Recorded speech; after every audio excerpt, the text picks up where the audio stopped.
बाबा साहब की प्रतिमा अनावरण समारोह में इस कार्यक्रम की मुख्य अतिथि विश्व की पहली बॉडी बिल्डर बहन है प्रिया सिंह मेघवाल,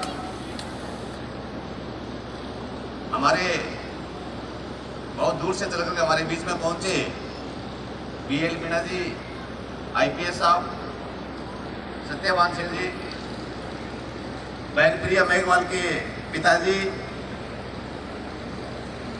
नरसिंह मिठड़ी जी, सोनिया नरसिंह मिठड़ी जी, इस गांव बड़ा निवास में लंबा समय तक राजनीतिक सेवाएं देने वाले माननीय राजेंद्र सारण जी, इस गांव के प्रथम नागरिक माननीय धर्माराम जी दलिया जी, एडवोकेट चंद्रभान जी नायक, एडवोकेट धर्मेंद्र जी रॉयल, इस कार्यक्रम का संचालन कर रहे हेमराज काला और इस कार्यक्रम को अपने कैमरों में, वीडियो में, अखबारों में कैद करे मीडिया के सभी साथियों, माताओं, बहनों, गांव-गांव, ढाणी-ढाणी से पधारे हुए पिता तुल्य बुजुर्गों, नौजवान साथियों, इस कार्यक्रम में कोई अव्यवस्था ना हो जाए, इसकी देख रेख करने वाले पुलिस के सम्मानित जवान साथियों, आप सभी को मेरा जय भीम, जय भारत। साथियों, जब ये कोई समाचार आता है कि फलां गांव में बाबा साहब की मूर्ति का अनावरण हो रहा है या बाबा साहब की मूर्ति लग रही है, तो मुझे मान्यवर साहब काशीराम जी की कही हुई बात याद आ जाती है। एक बार हम दिल्ली में साहब के पास बैठे थे और ढाणी कुलडियान में बाबा साहब की मूर्ति लगी हुई थी और उनका लंबे समय तक अनावरण नहीं हो रहा था। तो मैंने मजाक में साहब काशीराम जी से कह दिया कि साहब हमारे एक ढाणी में मूर्ति लगी हुई है, उसका अनावरण नहीं हो रहा है। तो मान्यवर साहब ने कहा कि जब जब ये 85% बहुजन समाज जागरूक होगा, जिस दिन ये बहुजन समाज बाबा साहब को पढ़ लेगा, उस दिन एक ढाणी में क्या गांव-गांव में बाबा साहब की प्रतिमाएं लगेंगी और गांव-गांव में बाबा साहब की प्रतिमा का अनावरण होगा। आज वो मान्यवर साहब की कही हुई बात मुझे याद आ रही है और मैं बड़ा निवास के लोगों से भी निवेदन करना चाहता हूं, ये मूर्ति लगाना बहुत बड़ी जिम्मेवारी का काम है। मूर्ति मुझे भी बहुत सारे भामा से मुझे कहते हैं कि छापरवाड़ी जी आपके झारखंड में मूर्ति लगवा दें बाबा साहब की। तो मैंने कहा एक बार रुको भैया, बहुत सोचना पड़ता है। और बड़ा निवास के लोगों ने इतना बड़ा कदम उठाया है कि संविधान के निर्माता बाबा साहब डॉक्टर अम्बेडकर की प्रतिमा लगाई है, तो आपकी अब बहुत बड़ी जिम्मेवारी हो जाती है। सबसे बड़ी जिम्मेवारी आपकी क्या हो जाती है?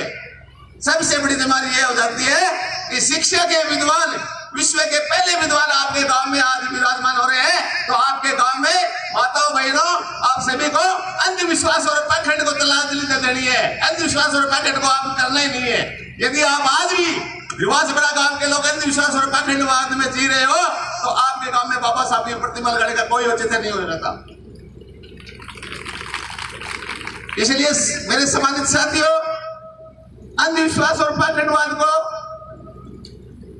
दूर करने के साथ साथ आज मैं जिनका नाम ले रहा हूं, प्रिया सिंह जी का, BL मीणा साहब का, इनके नाम के आगे IAS लगाए मैंने, और साथी बोलेंगे वो भी इनके आगे IAS लगाएंगे। और IAS है, बहुत सारे लोगों को पता नहीं है कि IAS क्या होता है। IAS एक जिले का मालिक होता है, पूरे एक जिले का मालिक होता है IAS। और IAS के आगे हमने BL के आगे मीणा लगाया है। 1927 से पहले जो 85% बहुजन समाज के जो लोग हैं, जो शेड्यूल कास्ट शेड्यूल ट्राइब के जो लोग हैं, उनको IAS बनना तो दूर, उनको स्कूल में जाने की भी मनाही थी, वो स्कूल में भी नहीं जा सकते थे। और 1927 में जब बाबा साहब डॉक्टर अम्बेडकर साइमन कमीशन को लेके आए भारत में, तो इन मनुवादियों लोगों ने, इन लोगों ने जो हमारे विरोधी है, इन लोगों ने साइमन कमीशन का विरोध किया कि Simon go back, Simon go back. और बाबा साहब डॉक्टर अम्बेडकर साइमन कमीशन को क्यों लेके आए थे?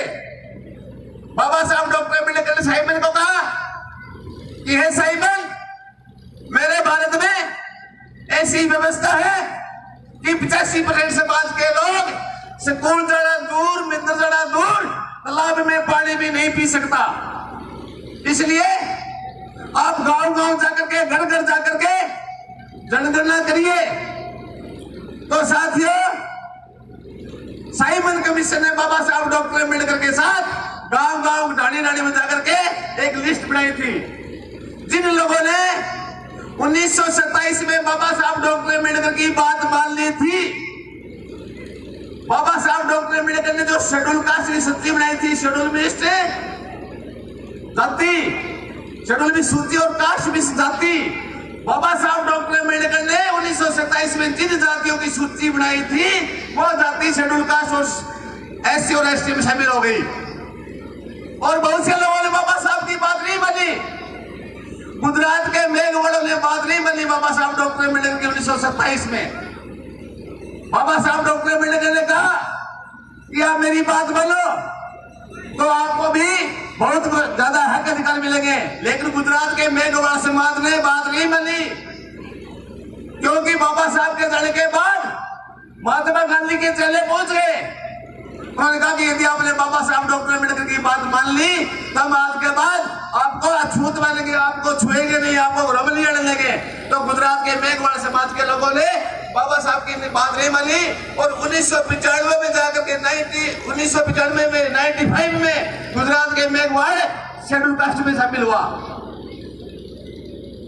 उत्तर प्रदेश के 10 जिलों के कुम्हारों ने बात मान ली बाबा साहब डॉक्टर अम्बेडकर की, तो उत्तर प्रदेश के 10 जिलों के कुम्हार आज भी शेड्यूल कास्ट में शामिल है। इसलिए साथियों, बात को लंबा न करते हुए बाबा साहब ने तो पहली बात कही थी, वो कही कि शिक्षित बनो।